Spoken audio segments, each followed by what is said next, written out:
Welcome back. Here's a look at your jobs today, featured on CBS 4 News Sunrise every morning. In Harlingen, they're looking for an outside sales representative. The pay will be discussed during the interview.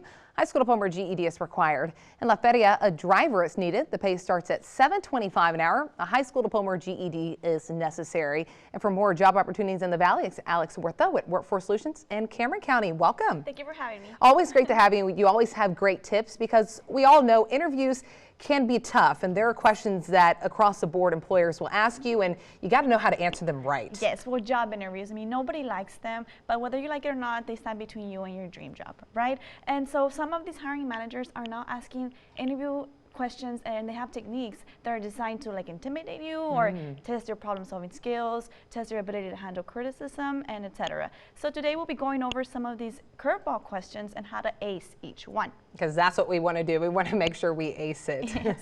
The first question is the weakness question. What's your greatest weakness? This is a classic one. We all know it's coming, but we all dread it. The best way to handle this is to be honest, but with a positive spin.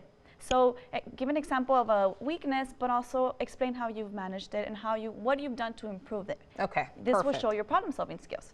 Also, the early onset salary question. This one usually comes after, but if they do ask you, just ask if you can discuss it at a later time.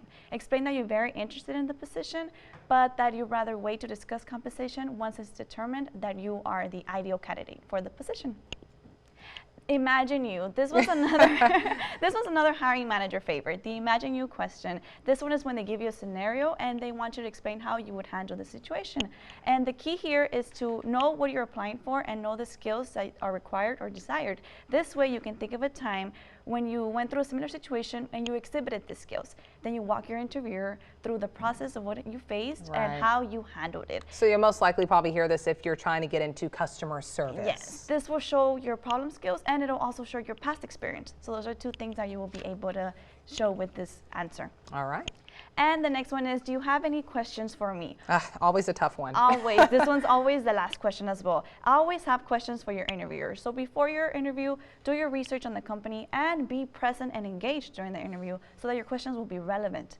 Also, another question that you can ask is, what are the challenges that your company is facing? Because their response will show you how you can be part of the solution. Perfect. And I like the last one, questions about your personal life, because that can be tough as well. Yes. A very common question is, what are your hobbies? So if you're asked this, make sure that you talk about a hobby that shows creativity or persistence, something that will talk good about you. Awesome. All great tips. And thank you, Alex, so much for joining us this afternoon. Thank you for having me.